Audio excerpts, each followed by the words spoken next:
ಇವತ್ತಿನ ಕಾರ್ಯಕ್ರಮದಲ್ಲಿ ಈ ಒಂದು ವಾರ ಅಂದರೆ 5ನೇ ತಾರೀಕಿಂದ 11ನೇ ತಾರೀಕಿನವರೆಗೂ ದ್ವಾದಶ ರಾಶಿಗಳ ಫಲಾನುಫಲ ಹೇಗಿದೆ, 12 ರಾಶಿಗೆ ಈ ವಾರ ಹೇಗಿದೆ, ಯಾವೆಲ್ಲ ರಾಶಿಗೆ ತೊಂದರೆ ಆಗುತ್ತೆ, ಯಾವೆಲ್ಲ ರಾಶಿಗೆ ರಾಜಯೋಗ ಇದೆ, ಹಾಗೆ ತೊಂದರೆ ಆಗುವಂತಹ ರಾಶಿಗಳು ಯಾವ ರೀತಿ ಪರಿಹಾರವನ್ನ ಮಾಡಿಕೊಳ್ಬೇಕು, ಈ ಎಲ್ಲ ವಿಚಾರಗಳ ಬಗ್ಗೆ ಇವತ್ತಿನ ಕಾರ್ಯಕ್ರಮದಲ್ಲಿ ಮಾಹಿತಿಯನ್ನು ತಿಳಿಸ್ಕೊಡ್ತಾರೆ.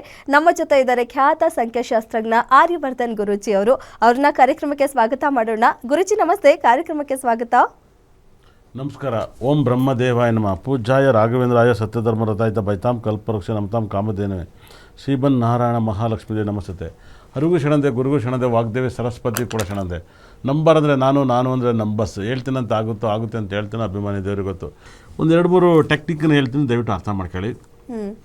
ಭಾಳ ವಿಶೇಷವಾಗಿ ಯಾರೆಲ್ಲ ಯಾವಾಗಲೂ ತಲೆ ಹಿಂಗೆ ಅನ್ಕೋತಿರ್ತೀರ, ತಲೆ ಹಿಂಗೆ ಅನ್ಕೋತಿರ್ತೀರ, ಇವರಿಗೆ ತಂದೆ ತಾಯಿಗೆ ಮರಣವನ್ನು ಬೇಗ ಸಾವನ್ನು ನೋಡ್ತಾರೆ, ಆರೋಗ್ಯ ಹಾಳಾಗುತ್ತೆ. ಯಾವಾಗಲೂ ತಲೆ ಕೂದಲು ಹಿಂಗನ್ನೋದು ಅಪ್ಪ ಅಮ್ಮನಿಗೆ ಆರೋಗ್ಯ ಹಾಳಾಗಿ ಮರಣವನ್ನು ಹೊಂದುತ್ತಾರೆ ಅಂತ ಹೇಳುತ್ತೆ. ತಲೆ ಮೇಲೆ ಯಾವಾಗ ಕೈ ಹಾಕ್ತಿದ್ರೆ ಇದನ್ನು ಕನ್ಫರ್ಮಾಗಿ ಹೇಳ್ತಿದ್ದೀನಿ. ಯಾರೆಲ್ಲ ತಲೆ ಹಿಂಗೆ ಅನ್ಕೋತಿರ್ತಾರೋ ತಂದೆ ತಾಯಿಗೆ ಸಾವುಗಳು, ಆರೋಗ್ಯ ಸಮಸ್ಯೆಗಳು ಮುನ್ಸೂಚಿಯನ್ನು ಹೇಳ್ತಾ ಇರುತ್ತೆ ಭಾಳ ವಿಶೇಷವಾಗಿ. ಮತ್ತು ಯಾರ ಮನೆಯಲ್ಲಿ ಭಾಳ ವಿಶೇಷವಾಗಿ ತುಳಸಿ ಗಿಡ ಯಾವಾಗಲೂ ಒಣಗೋಗ್ತಾ ಇರುತ್ತೆ, ತುಳಸಿ ಗಿಡ ಒಣಗೋಗ್ತಲೇ ಇರುತ್ತೆ. ಅಂದರೆ ಅವ್ರ ಮನೆಯಲ್ಲಿ ದಾರಿದ್ರ್ಯ, ಮನೆಯಲ್ಲಿ ಕಳ್ತನ, ಮನೆ ಹೆಣ್ಮಕ್ಳು ಇಲ್ಲ ಗಂಡು ಮಕ್ಕಳು ಮನೆ ಬಿಟ್ಟು ಓಡೋಗ್ತಾರೆ ಅಂತ ಸೂಚನೆಯನ್ನು ಕೊಡುತ್ತೆ. ತುಳಸಿ ಗಿಡ ಇಟ್ಟರೋರ ಮೇಲೆ ಒಣಗ್ತಾ ಇದ್ದರೆ ಇದನ್ನು ಯಾವಾಗಲೂ ಹಿಂಗೆ ಹೇಳ್ತಾ ಇರುತ್ತೆ. ಇದು ಪಾಯಿಂಟ್ಸನ್ನು ಹೇಳುತ್ತೆ. ಮತ್ತು ಯಾರೆಲ್ಲ ಯಾವಾಗಲೂ ಉಗುರು ಕಡಿತಾ ಇರ್ತಾರೆ, ಯಾವಾಗಲೂ ಉಗುರನ್ನ ಹಿಂಗೆ ಕಡಿತಲೇ ಇರ್ತಾರೆ. ಹಿಂಗೆ ಕಡಿಯೋರಿಗೆ ಅವ್ರಿಗೆ ಕೋರ್ಟು ಕೇಸು, ತಲೆನೋವು ಮತ್ತು ಸಾಲವನ್ನು ಬೀಳ್ತೀರ, ಸಂಪಾದನೆ ಆಗಲ್ಲ ಅಂತ ಹೇಳುತ್ತೆ. ತುಂಬ ಟೆನ್ಷನ್ಗೆ ನೀವು ಏನೋ ಒಂದು ಸರಿ ಕಡಿಬೋದು, ಇದನ್ನೇ ರೂಢಿ ಮಾಡ್ಕೊಬಿಟ್ರೆ ಏನೋ ತಲೆ ಮಾಂಸ ಬೋಟಿ, ಮೈಸೂರು ಅಂತಾರಲ್ಲ, ಇದು ತುಂಬ ದೊಡ್ಡ ಪಾಯಿಂಟ್ಸು. ಇದು ದುಡ್ಡು ಜಾಸ್ತಿ ಬೇಕನ್ನೋರಿಗೆ ಖಂಡಿತಲೂ ಕೂಡ ಬಡತನ ತುಂಬ ಕಾಡ್ತಿದ್ದವ್ರಿಗೆ ಇದನ್ನು ಅತಿ ಹೆಚ್ಚು ಮಾಡಿ ನೋಡಿ, ನೀವು ಫೈನಾನ್ಸ್ ಡೆವಲಪ್ಮೆಂಟ್ ಆಗುತ್ತೆ. ಹೆಂಗೆ ಇವಾಗ ರೋಹಿತ್ ಶರ್ಮಾ ಕ್ರಿಕೆಟ್ ಆಡ್ಬೇಕಾದ್ರೆ ಹೆಂಡ್ತಿ ಕೈ ಹಿಡ್ಕೊಂಡು ಹಿಂಗೆ ಕೂತಿರ್ತಾರೆ, ರಜನಿಕಾಂತ್ ಹಿಂಗೆ ಹಿಡ್ಕೊಂಡು ಕೂತಿರ್ತಾರೆ, ಒಂದೊಂದು ಬೆಳ್ಳನ್ನು ಹಿಂಗೆ ಹಿಡ್ಕೊಂಡು ಕೂತಿರ್ತಾರೆ. ಇದನ್ನೆಲ್ಲ ನೀವು ನೆಮ್ತಿರ ತಾನೆ. 100% ಮೊನ್ನೆ ರೋಹಿತ್ ಶರ್ಮಾ ಹೆಂಡ್ತಿನೂ ಕೂಡ ಮ್ಯಾಚ್ ಮುಗಿಯೋರು ಹಿಂಗೆ ಹಿಡ್ಕೊಂಡು ಕೂತಿರ್ತಾರೆ, ಅದನ್ನ ಹಿಡ್ಕೊತಾರೆ. ರಜನಿಕಾಂತ್ ಹಾಗೆ ಇರ್ತಾರೆ, ರಜನಿಕಾಂತ್ ಅವ್ರು ಹೀಗೆ ಕೂತಿರ್ತಾರೆ.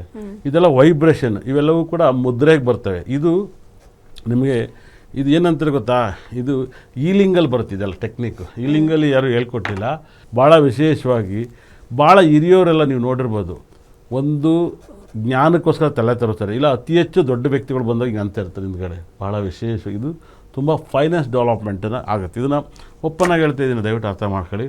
ಇದೆಲ್ಲ ನಿಮ್ಮ ಟಿಪ್ಸ್ಗಳನ್ನು ನೀವು ಒಂದೊಂದನ್ನು ಕೂಡ ನೀವು ಅರ್ಥ ಮಾಡಿ ನೋಡಿ, ಇಂಪ್ರೂವ್ಮೆಂಟ್ ಆಗ್ತೀರಾ. ಭಾಳ ವಿಶೇಷವಾಗಿ ಈ ಸಬ್ಜೆಕ್ಟ್ ಭಾಳ ಇಂಪ್ರೂವ್ಮೆಂಟ್ ಆಗುತ್ತೆ.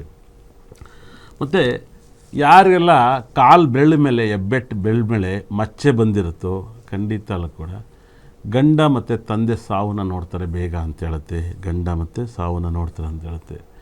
ಯಾರೆಲ್ಲ ಕಾಲು ತಳಗಡೆ ಮಚ್ಚೆ ಬರುತ್ತೋ ಅವ್ರಿಗೆ ಹುಟ್ಟು ದರಿದ್ರ ಬರುತ್ತೆ ಅಂತ ಹೇಳುತ್ತೆ. ಕಾಲು ತಳಗಡೆ ಮಚ್ಚೆ ಬಂದರೆ ಹುಟ್ಟು ದರಿದ್ರ ಬರುತ್ತೆ ಅಂತ ಹೇಳುತ್ತೆ. ಮತ್ತು ಯಾರಿಗೆಲ್ಲ ಈ ಕಾಲು ಬೆಳೆಗಳು ಈಗಿದ್ರೆ ಸೂಪರ್, ಹಿಂಗಿರ್ತವೆ, ಈಗಿದ್ದರೆ ಕಾಲು ಬೆಳೆಗಳು ಈಗಿದ್ರೆ ಭಾಳ ವಿಶೇಷವಾಗಿ ಅರ್ಥ ಮಾಡ್ಕೊಳ್ಳಿ. ಅವ್ರಿಗೆ ತುಂಬ ಲೈಫಲ್ಲಿ ತುಂಬ ಡಿಸ್ಟರ್ಬ್ ಆಗ್ತಾರೆ, ಪರ್ಸ್ನಲ್ ಲೈಫು ತುಂಬ ಹಿಂಸೆಯನ್ನು ಅನುಭವಿಸ್ತಾರೆ. ಯಾರಿಗೆಲ್ಲ ಇವಾಗೆಲ್ಲ ಜಾತಕ ನೋಡಿ ಡೈವರ್ಸ್ ಆಗುತ್ತೆ ಅಂತ ಹೇಳ್ತಾರೆ. ನಮ್ಮ ಜೀವನದಲ್ಲಿ ನಾವು ನೋಡ್ದಿರೋ ಜಾತಕಗಳೆಲ್ಲ ನೋಡ್ದಿರೋದಲ್ಲ ರೀ. ನನ್ನ ಆಫೀಸಲ್ಲಿ ಕೇಳೋಕ್ಕೆ ಬ್ಲಾಕಿಗೆ 50,000 ರೂಪಾಯಿ ಕೊಡೋರಿ, ಅಲ್ಲಿ 5,000 ಕೊಟ್ಟು ಕೇಳೋರಲ್ಲ. ಇದು ನಮ್ಮ ಸ್ಟಾಫ್ಗಳಿಗೆ ನಾನು ಒಳಗಡೆ ಬಿಡಿ ಅಂತ, ಅದಕ್ಕೆ 5,000 ರೂಪಾಯಿ ಲಂಚ ಕೊಟ್ಟು ಬ್ಲ್ಯಾಕ್ ಟಿಕೆಟ್ ಕೊಟ್ಟಂಗೆ ಬಂದಲ್ಲ ನನ್ನ ಆಫೀಸಲ್ಲಿ ನೋಡೋಗಿದ್ದಾರೆ. ಆ ಥರ ನಾವು ಕ್ಲೈಂಟ್ ನೋಡಿದ್ದೀವಿ. ಇವಾಗೆಲ್ಲ ನನಗೆಲ್ಲ ಜಾತಕನೇ ಬೇಕಾಗಿಲ್ಲ. ಅವ್ರು ಸುಮ್ಮನೆ ವಾಕ್ ಮಾಡ್ತಾರೆ, ಅವ್ರ ಗ್ರಹಗಳು ಹೆಂಗಿದ್ದಾರೆ, ಶುಕ್ರ ಎಲ್ಲಿದ್ದಾನೆ, ಚಂದ್ರ ಎಲ್ಲಿದ್ದಾನೆ ನಮ್ಗೆ ಗೊತ್ತಾಗುತ್ತೆ. ಯಾರಿಗೆಲ್ಲ ಕಾಲು ಬೆಳ್ಳಿ ಹೆಂಗಿರುತ್ತೆ ನೀವು ತೆಗೆದು ನೋಡ್ಕೊಳ್ಳಿ. ನಿಮ್ಮ ಕಾಲು ಬೆಳ್ಳಿ ಹೆಂಗಿರುತ್ತೋ ನಿಮ್ಗೆಲ್ಲರಿಗೂ ಡೈವರ್ಸ್ ಆಗಿರುತ್ತೆ. ಕಾಲು ಹೆಬ್ಬೆಟ್ಟು ಪಕ್ಕದ ಬೆಳ್ಳಿ ಇಷ್ಟು ದೂರ ಇದ್ದರೆ ನಿಮ್ಗೆ ಡೈವರ್ಸ್ ಆಗಿರುತ್ತೆ. ಮತ್ತು ಯಾರಿಗೆಲ್ಲ ಹೆಬ್ಬೆಟ್ಟು ಮೇಲೆ ಕಾಲು ಉಂಗುರದ ಬೆಳ್ಳು, ಮದುವೆ ಆಗ ಕಾಲು ಉಂಗುರದ ಮೇಲೆ ಹೆಬ್ಬೆಟ್ಟು ಈ ಥರ ಟಚ್ ಇರುತ್ತೋ ಗಂಡನ ಕಾಟ ಕೊಟ್ಟು ಹೊಗೆ ಹಾಕಿಬಿಟ್ಟಿರ್ತಾನೆ ಅಂತ ಹೇಳುತ್ತೆ ನಮ್ಮ ಸ್ಟೈಲಲ್ಲಿ. ಅವನು ಸತ್ತೋಗ್ಬಿಟ್ಟಿರ್ತಾನೆ. ಅವನು ಅಯ್ಯೋ ಯಾವ ಪಾಪಿನ ಕಟ್ಗೆ ಬಿಟ್ನೋ, ಯಾವ ದರಿದ್ರ ಕಟ್ಗೆ ಬಿಟ್ನೋ, ನಮ್ಮ ಅಮ್ಮನ ದೂರ ಮಾಡಿದ್ಲು, ನನ್ನನ್ನು ದೂರ ಮಾಡಿದ್ಲು, ಮಕ್ಕಳು ದೂರ ಮಾಡಿದ್ಲು ಯಪ್ಪ ಅನ್ನೋರೆಲ್ಲ ಇದ್ದಾರೆ. ಈ ಥರ ಎಲ್ಲರೂ ಇದ್ದಾರೆ. ಹಿಂಗೆಲ್ಲ ಅನುಭವಿಸಿ ಶಾಪ ಹಾಕಿ ಸತ್ತೋಗೋ ಗಂಡಸರು ಇದ್ದಾರೆ, ಶಾಪ ಹಾಕಿ ಹೆಣ್ಮಕ್ಳು ಸತ್ತೋಗೋರು ಇದ್ದಾರೆ. ಹೆಣ್ಮಕ್ಳಲ್ಲಿ ಗಂಡು ಮಕ್ಳು ಈ ಥರ ಇರುತ್ತೆ. ಇದನ್ನೆಲ್ಲ ಸೆರ್ ಮಾಡಿ ಕೇಳಿ, ನಿಮ್ಗೆ ಇದೆಯಾ ಸೆರ್ ಮಾಡಿ ಕೇಳಿ ಕಾಲು ಬೆರಳು. ಮತ್ತು ಯಾರೆಲ್ಲ ಈ ಅಣ್ಣ ತಮ್ಮನ ಜೊತೆಯೆಲ್ಲ ತುಂಬ ಗಲಾಟೆ ಮಾಡ್ಕೊಳ್ಳೋದು, ಅಣ್ಣ ತಮ್ಮ ಇವ್ರ ಜೊತೆ ಎಲ್ಲ ಗಲಾಟೆ ಮಾಡ್ಕೊಂಡಿರ್ತೀರ, ಸಾಕಷ್ಟು ಗಲಾಟೆ ಮಾಡ್ಕೊಂಡು ತುಂಬ ಪ್ರಾಬ್ಲಮಲ್ಲಿ ಇರ್ತೀರ, ಇವರಿಗೆಲ್ಲ ಈ ಹೆಬ್ಬೆಟ್ಟು ಡೊಂಕಿರುತ್ತೆ. ಇವ್ರಿಗೆ ಅಣ್ಣ ತಮ್ಮ ಯಾರೂ ಆಗಿ ಬರೋಲ್ಲ, ಯಾರೂ ಆಗಬಲ್ಲ. ಹಿಂಗೆ ಡೊಂಕಿದ್ರೆ ಮುಗೀತಿದ್ದು, ಹಿಂಗೆ ಡೊಂಕಿದ್ರೆ ಮುಗೀತು.